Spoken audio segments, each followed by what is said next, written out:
Hey, leader. As a leader, we get the question that comes to ourselves, what should we do? You get a lot of ideas, you hear something on a podcast, friend tells you something, somebody in the church approaches you with an idea. Could be an event, could be a new process, could be anything. Well, should you actually do it? So to answer that question, I developed the ministry impact model. Takes a few minutes to explain it, but once you understand it, it only takes about 30 seconds to get a pretty good idea of whether or not you should do that particular thing. Another way you can use this is to share it with your leadership team.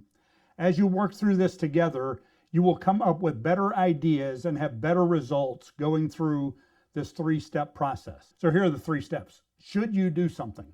The first question is, what is the purpose? Why is it that you are doing what you're doing?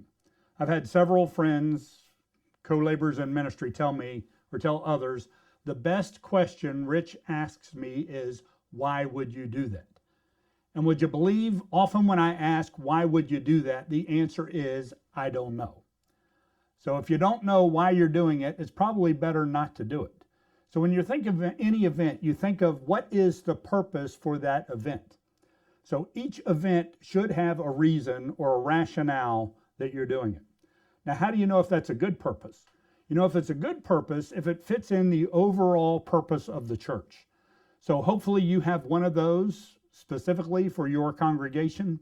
But if you don't, biblically, all churches should be about 3 different things: worship, discipleship, and evangelism. There are other things that come off of that. Missions comes off of that. Fellowship comes off of that. But I think of it most simply in those 3 chunks: worship, discipleship, evangelism. So this particular event, the purpose for this event, does it fit worship, or does it fit evangelism, or does it fit discipleship? If it doesn't firmly fit one of those things, it should raise a yellow flag in your head about whether or not you should even do it. So the first step is, what is the purpose, and how aligned is the purpose with our purpose as a church? The second part of that is, what are the likely results? What's probably going to happen? So as I ask that, you may say, I don't know.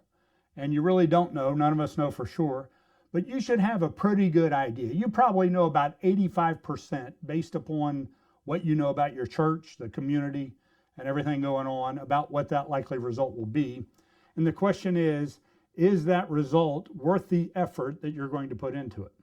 So you have the purpose, then you have what are the likely results. Those are day of results. Those are things like attendance. Those are things that happen during the event. And then the third category, the third chunk, is the probable residual. The residual is what happens after the happening. It's the result of the day results.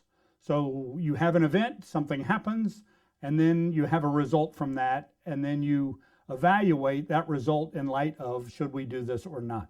So our next page, we're going to look at the explanations. That gives a little more detail under each one of these to help you understand it better, to be better in your application of the ministry impact model. Thank you for watching. If this helped you, please leave a comment below and share it with a friend so they can be a more strategic leader also.